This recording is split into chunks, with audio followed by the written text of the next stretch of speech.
नमस्कार दोस्तों, एस के स्टोरीज चैनल में आप सबका हार्दिक स्वागत है। आशीष कुमार त्रिवेदी जी का हिंदी उपन्यास हिमाद्री भाग 15। अंग्रेजी राज में भी बहुत से ऐसे अंग्रेज थे जो भारत को ही अपना वतन समझते थे। जेम्स स्मिथ एक ऐसे ही अंग्रेज थे। जेम्स का जन्म भारत में ही हुआ था। उन्हें भारत की मिट्टी और यहाँ के लोगों से बहुत प्यार था। वह अंग्रेजी सरकार के राजस्व विभाग के अधिकारी थे। जेम्स को भारतीय संस्कृति से बहुत लगाव था। उन्होंने अंग्रेजी भाषा में उपलब्ध कई हिंदू पुराणों व ग्रंथों, बौद्ध तथा जैन दर्शन आदि का अध्ययन किया था। भारतीय ग्रंथों को सही तरह से समझ पाने की उनकी इच्छा बहुत प्रबल थी। वह किसी विद्वान व्यक्ति के पास बैठकर उन्हें समझना चाहते थे। कैलाश चंद्र जोशी संस्कृत भाषा के बड़े विद्वान थे।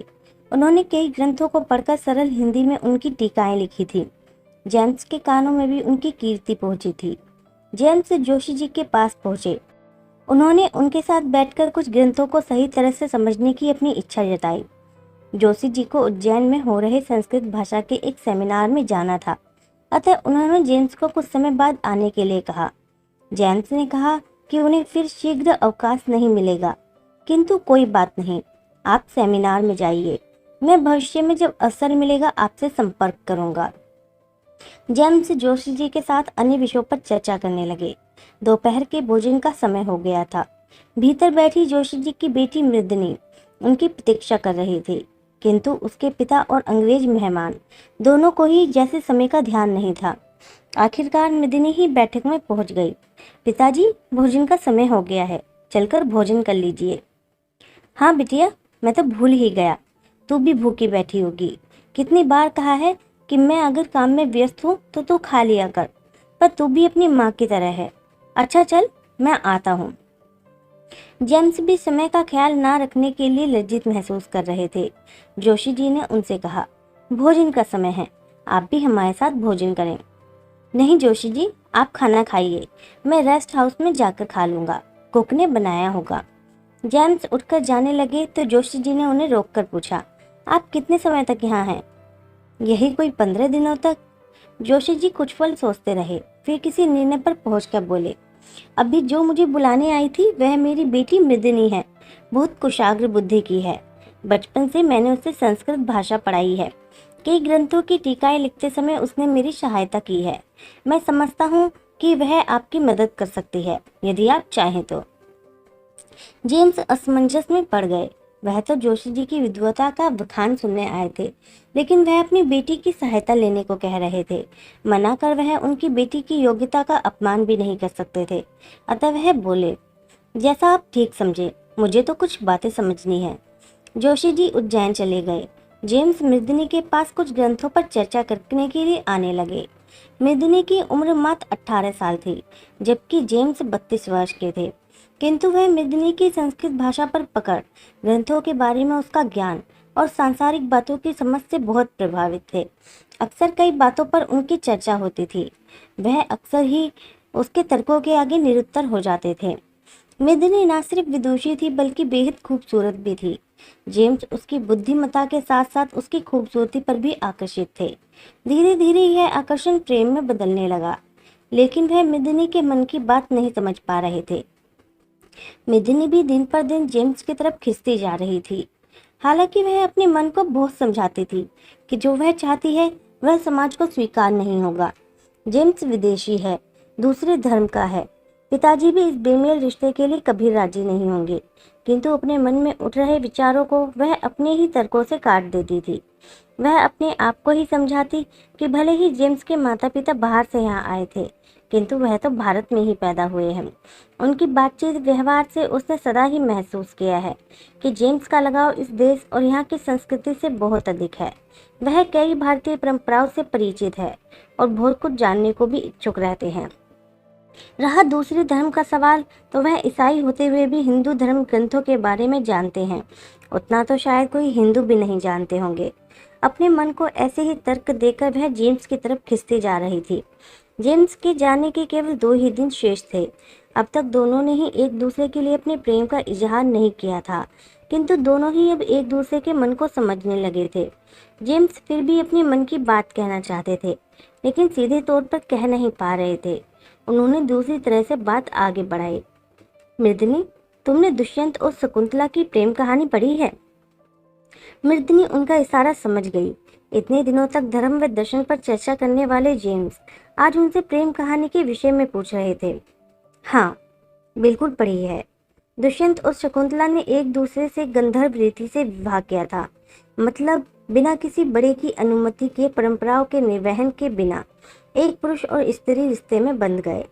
हाँ, उसी समय गंधर्व रीति भी विवाह की एक पद्धति थी।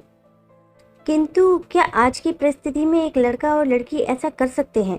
समाज या परिवार तो उन्हें मान्यता नहीं देगा। मृदनी कुछ सोचकर बोले। जेम्स, परंपराएं समय के अनुसार बनती हैं। वो समय अलग था, आज परिस्थितियां बहुत बदल गई हैं। छल, कपट, धोखा, यह आज की सच्चाई बन गया है। इसलिए समाज ने विवाह की एक तय पद्धति बना दी है। बड़े विवाह तय करते हैं और वैदिक रीति से अग्नि के समक्ष से विवाह संपन्न होता है। जेम्स एक बार फिर मृदनी के तर्क से प्रभावित थे, किंतु उन्हें तो अपनी बात आगे बढ़ानी थी। बात तो तुमने ठीक की मृदनी, लेकिन इस पद्धति में प्रेम विवाह कैसे संभव है? यदि लड़का और लड़की अपने बड़ों को मना ले तो यह भी संभव है, पर अगर परिस्थिति ऐसी हो कि वह ना माने तो फिर क्या होगा? मृदनी इस बात पर कुछ देर चुप हो गई। वह भी सोच समझकर ही जवाब देना चाहती थी। यदि ऐसा हो तो दोनों को अपने प्यार की गहराई जांचनी चाहिए, फिर अपना फैसला करना चाहिए। जेम्स अब तक बात को घुमाकर कह रहे थे। मृदनी के जवाब से उन्हें समझ जा रहा था कि वह भी उनकी बातों का मर्म समझ रही है। उन्होंने इस बार सीधे पूछ लिया, मृदनी, तुम समझ रही हो कि मैं क्या कहना चाहता हूँ?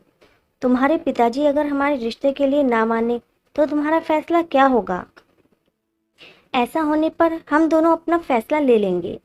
मृदनी ने अपना फैसला बता दिया था। जेम्स ने तय कर लिया कि वह उसे साथ लेकर ही लौटेंगे। जोशी जी लौट कर आए तो जेम्स ने उन्हें सारी बात बता दी। सब जानकर उन्हें बहुत धक्का लगा। उन्होंने मृदनी को बुलाकर उससे बात की। ये क्या कर डाला तूने बिटिया? मैं तो तुझे बहुत समझदार मानता था। सोचता था कि तुझे दुनियादारी परंपराओं का ज्ञान होगा। तू एक विधर्मी से प्यार कर बैठी। तूने एक बार भी नहीं सोचा कि तेरे बाप की समाज में क्या इज्जत रह जाएगी? मृदनी ने उन्हें अपने तर्क देकर समझाने का प्रयास किया, किंतु जोशी जी नहीं माने। वह बहुत आहत थे। तूने मुझे बहुत तकलीफ दी है। मैं तेरे फैसले के आड़े नहीं आऊंगा, लेकिन मैं तुझे कभी माफ नहीं करूंगा। जेम्स ने ईसाई धर्म के अनुसार मृदनी से विवाह कर लिया। उसके बाद से ही जोशी जी ने उनसे सारे संबंध तोड़ लिए। जेम्स और मृदनी का वैवाहिक जीवन सुख से बीत रहा था। विवाह के दूसरे साल ही उनकी इकलौती संतान जॉर्ज का जन्म हुआ। बेटे के जन्म पर मृदनी एक उम्मीद के साथ जोशी जी के पास गई कि शायद नाती को देखकर वह पिघल जाए, किंतु वहां पहुंचकर पता चला कि वह कुछ महीनों पहले ही चल बसे। भारत को आज़ादी मिले 11 साल हो गए थे। जॉर्ज अब 30 वर्ष का हो गया था। जेम्स और मृदनी दोनों ही दुनिया को छोड़कर जा चुके थे। जॉर्ज कोमल हृदय व प्रकृति प्रेमी था। वह बहुत ही कुशल चित्रकार था। उसने बम्बई के जे स्कूल ऑफ आर्ट से पढ़ाई की थी। अपनी पेंटिंग्स के माध्यम से उसने वहां रहकर बहुत नाम कमाया था, लेकिन उसका अपना मन उस महानगरी की भीड़ भाड़ से ऊब गया था। वह किसी शांत स्थान में आकर रहना चाहता था।